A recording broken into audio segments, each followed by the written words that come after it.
Hello, everyone. Welcome to the Newsbrowse News broadcast.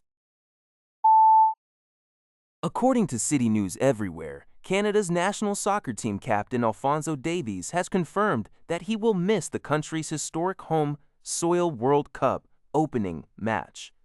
Speaking on the Sid Seixeiro show on Tuesday, the 25-year-old superstar fullback stated that he will not be able to play in Canada's opener against Bosnia and Herzegovina on June 12th as he continues to recover from a hamstring injury. Davies explained that while it hurts him to miss the game, his recovery timeline and the reality of his injuries make playing impossible. The Bayern Munich defender has struggled with recurring hamstring issues since recovering from a torn ACL sustained in late March during a CONCACAF Nations League match.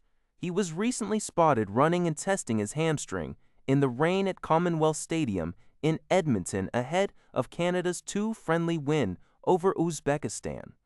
National team head coach Jesse Marsh emphasized that Davies' recovery is being monitored daily in coordination with his club and that they will not rush his return.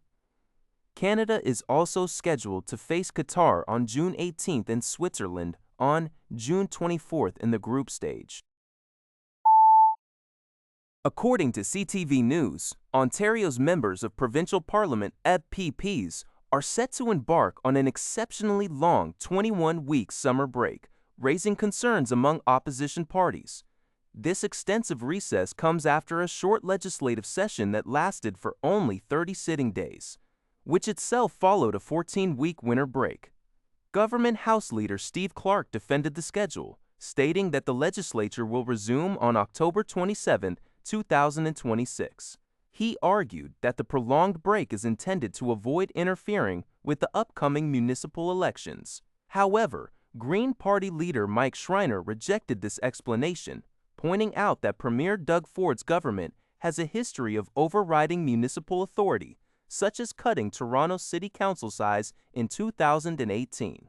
Interim Liberal leader John Fraser also criticized the decision, suggesting that the government is shutting down the legislature to shield Premier Ford from mounting public scrutiny over recent controversies, including the disputed purchase and abrupt return of a private jet. Despite the pushback, the legislature has risen, leaving critical provincial matters on hold until late autumn. According to a report by the Canadian Press, Canada's Artificial Intelligence Minister Evan Solomon has announced that the federal government's upcoming AI strategy will prioritize building public trust in the technology. Set to be released this week, the long-awaited strategy will focus on empowering workers while protecting Canadians' privacy, data, and children. Minister Solomon emphasized that upcoming legislation addressing online harms and privacy will serve as key components in establishing this trust.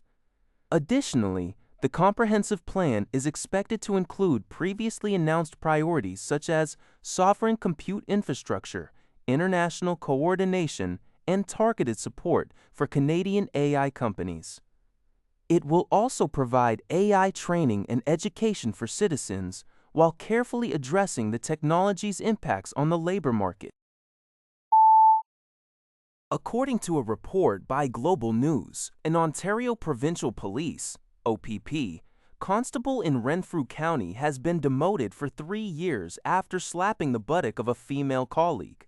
The incident occurred during a charity golf tournament in June 2024, while the victim, an acting sergeant, was on duty and participating in a taped radio interview. The officer, Constable Mark Condren, was found guilty of workplace sexual harassment under the Community Safety and Policing Act. An arbitrator ruled that Condren would be demoted from first class to third class constable for 18 months, followed by another 18 months as a second class constable, resulting in a salary loss of over $50,000. While the prosecution pushed for his dismissal, the arbitrator determined that rehabilitation was still possible. This marks Condren's third disciplinary action within 4 years, with previous offenses involving alcohol and careless driving. Since the incident, Condren has sought professional help, completed an inpatient recovery program, and is undergoing treatment for post-traumatic stress disorder. That's all for this video. Thank you for watching. See you in the next video.